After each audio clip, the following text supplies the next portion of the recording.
ನಮಸ್ಕಾರ ಸ್ನೇಹಿತರೆ, ಎಲ್ಲರಿಗೂ ನಿಮ್ಮ ಅಡುಗೆ ಸಖಿ ಚಾನಲ್ಗೆ ಸ್ವಾಗತ. ನಾನಿವತ್ತು ನಿಮಗೆ ಕೆಸುವಿನ ಗೆಡ್ಡೆ ಡ್ರೈ ಫ್ರೈ ಹೇಗೆ ಮಾಡಬೇಕೆಂದು ತೋರಿಸಿಕೊಡುತ್ತೇನೆ.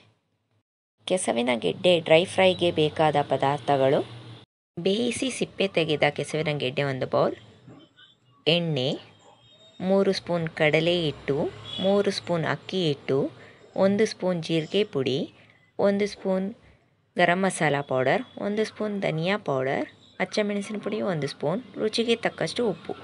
ಮೊದಲು ಕೆಸುವಿನ ಗೆಡ್ಡೆಯನ್ನು ಈ ರೀತಿ ಸಣ್ಣಗೆ ಹೆಚ್ಚಿಕೊಳ್ಳಬೇಕು.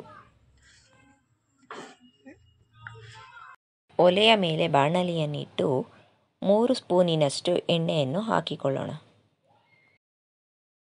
ಎಣ್ಣೆ ಕಾದ ನಂತರ ಮೇಲೆ ಹೇಳಿರುವ ಎಲ್ಲ ಪುಡಿಗಳನ್ನು ಎಣ್ಣೆಗೆ ಹಾಕಿಕೊಳ್ಳೋಣ.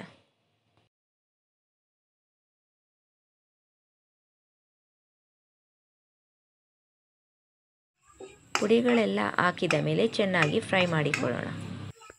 ಈಗ ಇದಕ್ಕೆ ಹೆಚ್ಚಿಕೊಂಡಿರುವಂಥ ಕೆಸುವಿನ ಗೆಡ್ಡೆಯನ್ನು ಹಾಕಿಕೊಳ್ಳೋಣ.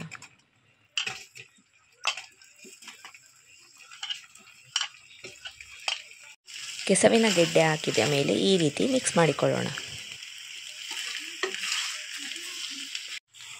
5 ರಿಂದ 6 ನಿಮಿಷಗಳ ಕಾಲ ಈ ರೀತಿ ಚೆನ್ನಾಗಿ ಫ್ರೈ ಮಾಡಿಕೊಳ್ಳೋಣ.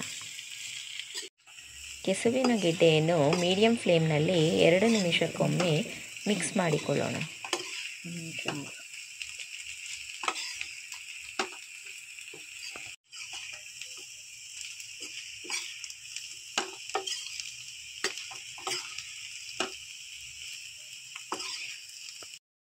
ಈಗ ಕೆಸುವಿನ ಗೆಡ್ಡೆ ಡ್ರೈ ಫ್ರೈ ಸೈಡ್ ಡಿಶ್ ಆಗಿ ಸವಿಯಲು ಸಿದ್ಧ.